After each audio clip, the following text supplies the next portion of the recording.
Hello students, welcome to E Vidya achievers. मैं हूं गणेश कुमार और आज हम लोग केमिस्ट्री का लेक्चर 2 स्टार्ट कर रहे हैं, जिसमें हम लोग पढ़ रहे थे सॉलिड स्टेट। ओके, तो लास्ट क्लास हम लोगों ने क्रिस्टलाइन सॉलिड के बारे में पढ़ा था और एमरफस सॉलिड के बारे में पढ़ा था।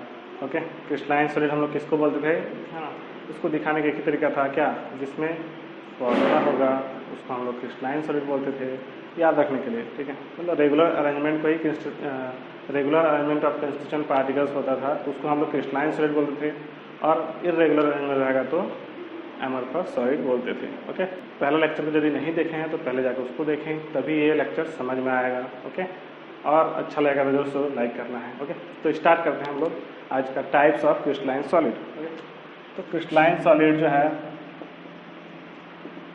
क्रिस्टलाइन सॉलिड का 4 टाइप्स होता है। ओके, तो 4 टाइप्स है: ionic solid, molecular solid, metallic solid, covalent और network solid. Okay, crystalline solid में हम लोग क्या होता है, रेगुलर अरेंजमेंट होता है कंस्टिट्यूएंट पार्टिकल्स का, तो ऑफकोर्स ये सब का भी रेगुलर अरेंजमेंट होगा क्योंकि उसी का टाइप्स है। ओके, आयनिक सॉलिड नाम से तो चल रहा है, इसमें जो कंस्टिट्यूएंट पार्टिकल्स होंगे वो क्या होते हैं, आयन्स। कंस्टिट्यूएंट पार्टिकल क्या हो गया, आयन हो गया। और इसमें जो फोर्स लगेगा या अट्रैक्शन फोर्स लगेगा, अट्रैक्शन फोर्स कैसे, क्या अट्रैक्शन फोर्स होगा, ऑफकोर्स आयंस के बीच जो फोर्स लगता है उसको इलेक्ट्रोस्टैटिक फोर्स बोलते हैं। ठीक है, तो आयनिक बॉन्ड भी बोल सकते हो, हम लोग केमिस्ट्री में बोलते हैं आयनिक बॉन्ड, और इलेक्ट्रोस्टैटिक फोर्स भी बोल सकते हैं, इलेक्ट्रोस्टैटिक फोर्स। ठीक है, तो सिंपल है। आयनिक सॉलिड का डेफिनेशन लिखना चाहें स्टूडेंट्स तो क्या लिखेंगे, the crystalline solid it is the type of crystalline solid in which constituent particles are ions and attraction force between them is electrostatic force. Okay, और आयनिक बॉन्ड, ऐसा भी हम लोग बोल सकते हैं। ठीक है, सिमिलरली है ना। अच्छा, इसमें एग्जांपल क्या क्या हो सकते हैं, जैसे NaCl है ना, NaCl कॉमन सॉल्ट जिसको बोलते हैं, उसका फॉर्मूला था NaCl। Okay, KCl, okay, K2SO4। Okay, तो ये सब जो है, ये सब क्या होते हैं, आयनिक सॉलिड होते हैं। क्रिस्टलाइन सॉलिड तो है ही, साथ साथ आयनिक सॉलिड है, क्योंकि इसमें सब में प्लस माइनस आयन है, एक पॉजिटिव आयन एक negative ion, that is cation and anion. Okay, तो constituent particles, CP means constituent particles ions होंगे तो उसको आयनिक सॉलिड बोलते हैं। सिमिलरली मॉलिक्यूलर सॉलिड में क्या होगा, जब कंस्टिट्यूएंट पार्टिकल्स क्या हो जाएंगे, मॉलिक्यूल्स। यदि कंस्टिट्यूएंट पार्टिकल्स क्या हो जाएंगे, मॉलिक्यूल्स, और यहाँ जो फोर्स लगेगा, यहाँ पे जो फोर्स लगता है अट्रैक्शन फोर्स, ओके, यहाँ पे क्या लेंगे, van der Waals force, okay, van der Waals force.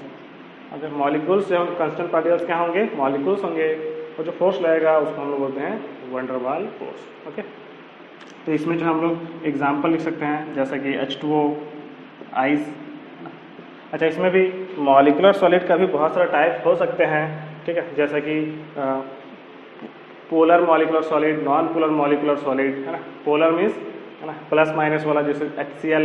Okay, HCl जो है पोलर मॉलिक्यूल है ना। H2O भी पोलर मॉलिक्यूल है, लेकिन यहाँ पे हाइड्रोजन बॉन्डेड भी हो सकता है, तो H2O जो हाइड्रोजन बॉन्डेड मॉलिक्यूल है ना, मॉलिक्यूलर सॉलिड कहलाएगा। तो बहुत सारा टाइप हो सकता है। ठीक है, अब हम लोग बात करते हैं इसमें मेटालिक सॉलिड में कंस्टिट्यूएंट पार्टिकल्स क्या होंगे, मेटल्स। कंस्टिट्यूएंट पार्टिकल्स जो है क्या होंगे, मेटल्स।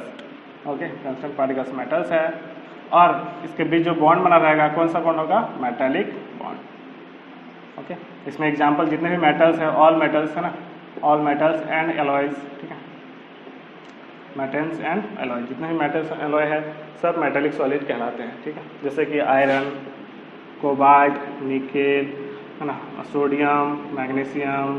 ठीक है, ओके, कॉपर, कुछ भी, ये सब क्या है, मेटालिक सॉलिड का एग्जांपल है। ओके, और बच गया क्या, कोवेलेंट और नेटवर्क सॉलिड। कोवेलेंट और नेटवर्क सॉलिड में कंस्टिट्यूएंट पार्टिकल्स क्या होंगे, कंस्टिट्यूएंट पार्टिकल्स होंगे एटम्स।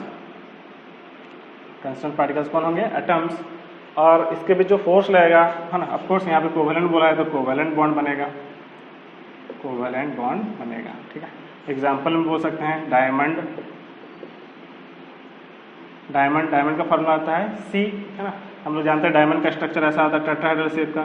ठीक है, हर एक कार्बन जो है टेट्राहेड्रल शेप में अरेंज होते हैं। इस तरीके से फिर इस कार्बन में भी टेट्राहेड्रल, इस तरीके से लॉन्ग चेन होता है, और डायमंड बहुत ही हार्ड भी होता है। ठीक है, बहुत ज़्यादा हार्ड होता है। ठीक है, और ग्रेफाइट भी इसी का एग्जाम्पल है। ग्रेफाइट में हेक्सागोनल टाइप का लेयर बाय लेयर 11 क्लास में पढ़ चुके हैं, उसका स्ट्रक्चर होता है। ओके, इसके अलावा सिलिकॉन कार्बाइड, ठीक है, इसको हम लोग SiC बोलते हैं। तो ये सब जो है एग्जाम्पल्स है कोवेलेंट और नेटवर्क सॉलिड का, ठीक है, मेटालिक सॉलिड का, ये सब है। तो डेफिनेशन यदि लिखना चाहें तो आप लिख सकते हैं, है ना, क्या आयनिक सॉलिड में क्या लिखेंगे, the crystalline solid in which constituent particles are ions and they and attraction force between them is ionic bond और इलेक्ट्रोस्टैटिक फोर्स, ठीक है, is known as ionic solid. Example का ये लिख सकते हैं। सिमिलरली मॉलिकुलर सॉलिड में क्या लिखेंगे, है ना, the crystalline solid in which constituent particles are molecules and attraction force between them is van der Waals force. Example लिख सकते हैं H2O, ओके, H2O हो गया, सॉलिड CO2, ठीक है, इसको हम लोग ड्राई आइस बोलते हैं। ओके, इस तरीके से मान लीजिए यहाँ पे आर्गन लिखा रहेगा, तो आर्गन भी जो है यहाँ पे आर्गन यदि सॉलिड फॉर्म में है तो उसको भी हम लोग मॉलिकुलर सॉलिड बोलेंगे, ठीक है।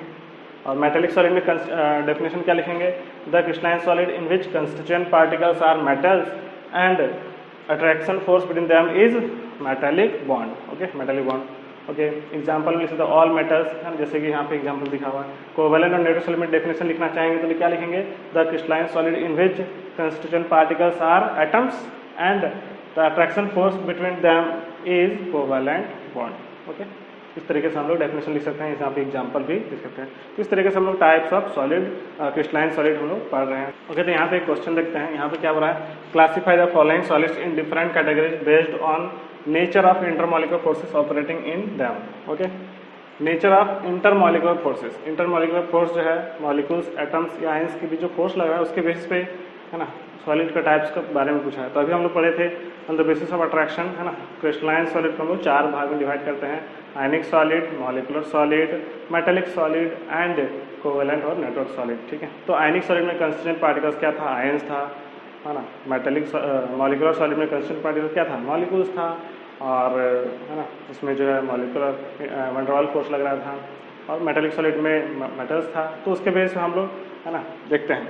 पोटेशियम सल्फेट, पोटेशियम सल्फेट का फार्मूला क्या होता है, हम लोग जानते हैं K2SO4। ऑफकोर्स यहाँ पे प्लस माइनस है तो कौन सा सॉलिड हो जाएगा, हाँ, आयनिक सॉलिड, ये हो गया आयनिक सॉलिड।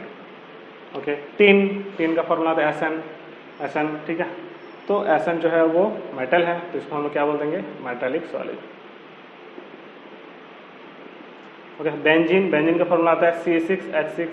ओके, तो इसमें जो है दिख रहा है कि ये एक मॉलिक्यूल है, मॉलिक्यूल पे जो फोर्स लगता है उसको हम बोलेंगे, है ना, van der Waals force, and solid को बोल देंगे मॉलिकुलर सॉलिड। यूरिया फिर से NH2CONH2 फॉर्मूला होता है इसका, यानी फिर से ये मॉलिक्यूल हो गया, तो मॉलिकुलर सॉलिड। अमोनिया का फॉर्मूला NH3, ये भी मॉलिक्यूल है तो मॉलिकुलर सॉलिड। ये वाटर भी क्या है, एक मॉलिक्यूल है तो molecular solid. Zinc sulphide ZnS, इसको हम लोग प्लस माइनस कर सकते हैं, Zn डबल प्लस और S डबल माइनस, मतलब यहाँ पे 2 आयंस है, देयरफॉर इसको हम लोग क्या बोल देंगे, आयनिक सॉलिड, ठीक है। ग्रेफाइट, हाँ, ग्रेफाइट का फॉर्मूला कार्बन, ये क्या हो गया, हाँ अभी देखे थे, क्या देखे थे, कोवेलेंट और नेटवर्क सॉलिड, कोवेलेंट सॉलिड, ठीक है। रुबिडियम फिर से मेटल हो गया तो मेटेलिक सॉलिड। आर्गन अकेले मॉलिक्यूल है तो यहाँ पे मॉलिकुलर सॉलिड, अभी भी दिखे थे हम लोग, मॉलिकुलर सॉलिड का एग्जांपल था मॉलिकुलर सॉलिड। सिलिकॉन कार्बाइड, अभी देखे थे सिलिकॉन कार्बाइड को SiC दिखाते थे, और ये क्या था, कोवेलेंट सॉलिड या नेटवर्क सॉलिड, ठीक है।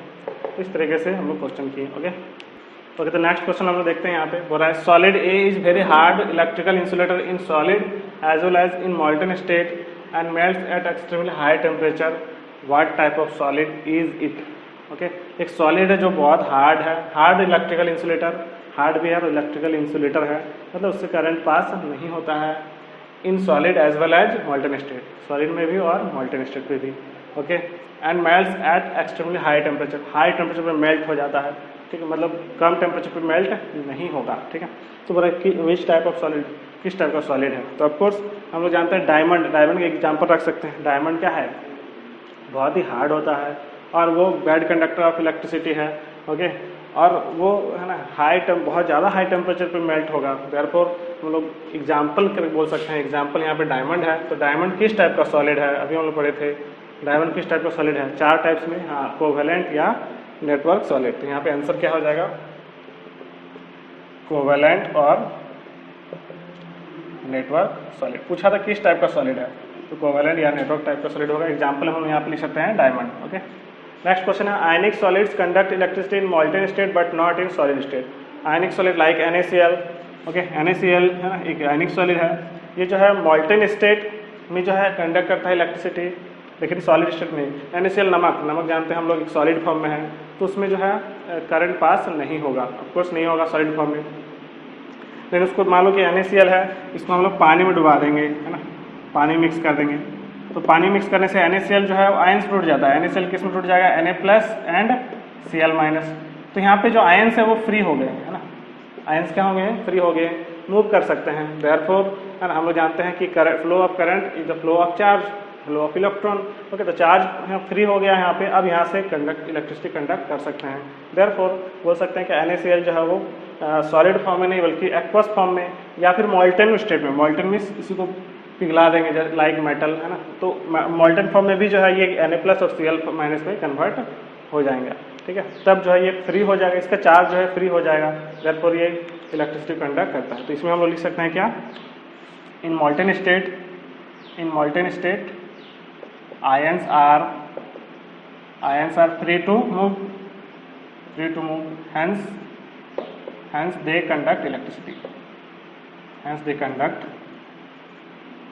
electricity, ठीक है। तो ये ध्यान रखना है कि मॉल्टेन स्टेट या एक्वस सॉल्यूशन भी बोल सकते हो, दोनों में ही आयंस क्या होते हैं? फ्री हो जाते हैं, और आयंस फ्री हो जाएंगे तो कंडक्ट इलेक्ट्रिसिटी, क्योंकि सॉलिड फॉर्म में तो स्ट्रांगली अट्रैक्टेड रहते हैं ना, तो बहुत ज़्यादा सामने होने की वजह से आयंस फ्री नहीं होते हैं। ओके, अब बात करते हैं next question, what type of solids are electrical conductors, malleable and ductile. कौन सा सॉलिड जो है वो कंडक्टर, इलेक्ट्रिकल कंडक्टर है, मलिएबल है एंड डक्टाइल है। हम लोग जानते हैं डक्टाइल और मलिएबल ये सब, और जनरली कंडक्टर्स जो मेटल होते हैं, है ना, तो ये कौन सा सॉलिड हो जाएगा? Of course metallic solid. तो आंसर में यहाँ पे क्या हो जाएगा? Metallic solid. ओके, तो अच्छा लग रहा है तो लाइक करें, है ना, और आज के लिए इतना ही। So thank you.